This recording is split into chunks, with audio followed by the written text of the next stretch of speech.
Today I want to teach you guys how to make epoxy resin keychains. We're going to start off with the materials you need to use to make them. You need your resin, and you need your hardener.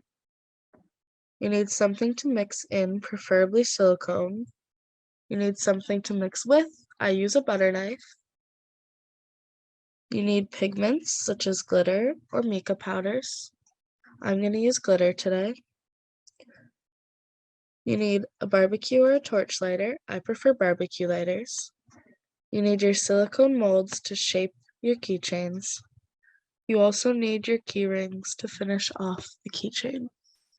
And I would recommend a paper towel as things can get messy. So first we're going to pour our resin to the halfway mark.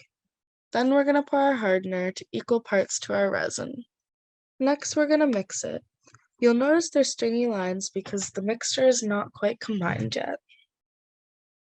If you're unsure, a good tip is to mix for about 3 minutes. You want to mix until the resin and hardener are completely combined and there's no more stringy lines. Next, we're going to add our glitter. You can add as much or as little as you want, depending how pigmented you want your keychain. Mix the glitter in until it's evenly spread throughout all of the epoxy. Now for the fun part, pouring our epoxy. You want to carefully pour your epoxy into your molds, making sure that the epoxy doesn't spill all over the sides. If it does spill, make sure to clean it up so it doesn't end up on your finished product. If you pour too much, you can simply scoop the epoxy back into your cup. Next, you want to take your lighter and run the flame over the top of the keychains. This will pop any bubbles that have formed. You might have to do this more than once, as sometimes it takes a few minutes for the bubbles to rise to the surface. Now you're going to let them sit for 8 to 24 hours. I usually leave them overnight and then check them in the morning. Once your keychains are fully hardened, you can demold it.